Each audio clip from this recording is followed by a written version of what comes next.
სამოქალაქო განათლებისა და პედაგოგთა გადამზადების პროგრამის ფარგლებში დღეს შემაჯამებელი ღონისძიება გაიმართა, სადაც აჭარის რეგიონის 91 პარტნიორ სკოლაში პროგრამის ფარგლებში წლის მანძილზე გაწეული მუშაობის შედეგები წარმოადგინეს. პროგრამის ფარგლებში სამოქალაქო განათლების საგნის პედაგოგთა გადამზადებაც მოხდა, რადგან სკოლები აღნიშნული საგნის მასწავლებელთა ნაკლებობას განიცდიან. შეხვედრაზე სკოლის მასწავლებლების მიერ სამოქალაქო პროგრამის ფარგლებში განხორციელებული პროექტებიც შეაჯამეს. აქვე ითქვა, რომ მსგავსი პროგრამა მომავალშიც უნდა განხორციელდეს. პროექტის მონაწილეების თქმით, როგორც მუშაობის პროცესში გამოვლინდა, აჭარის მაღალმთიანეთში სკოლებს შორის დიდ პრობლემას ქმნის კომუნიკაციის, კერძოდ კი ინტერნეტის არქონა.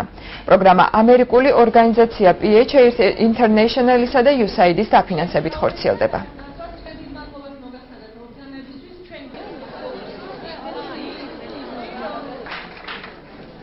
ყველა სკოლის სამოქალაქო ჩვენი პარტნიორი სკოლის სამოქალაქო განათლების პედაგოგმა გაიარა ტრენინგი.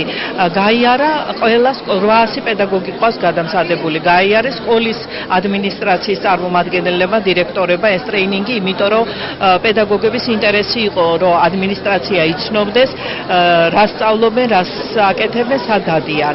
პროგრამის ფარგლებში დაიბეჭდა, გამოიცადა, დარიგდა დამხმარე სახელმძღვანელოების სამოქალაქო განათლების. ერთადერთი რაც ჩვენ პრობლემას გვიქმნიდა ინტერნეტ კავშირები მაღალმთიან რაიონებში, იმიტომ რომ სოციალური მედიის გამოყენება მოზარდებმა ისწავლეს, იციან რა დიდი მნიშვნელობა აქვს მას და ხშირად ფერხდება ხოლმე მათთან კავშირი მხოლოდ ინტერნეტ კავშირების გამო. სკოლაში ხშირ შემთხვევაში არის მიდგომა მოსწავლეების მიმართ, რადგანაც არა აქვს მნიშვნელობა იმას მოსწავლე იქნება ბეჯითი თუ არა ბეჯითი, თავარია რომ ისინი ყველანი იყვნენ თანაბარნი და ყველანი თანაბრად იყოს ჩართული ახალგაზრდულ ღონისძიებებში. ეს პრობლემა არის სკოლებში. რეალურად დღეს სკოლებში არსებობს იმის პრობლემა, რომ მოსწავლეებს კატეგორიების მიხედვით ყოფენ.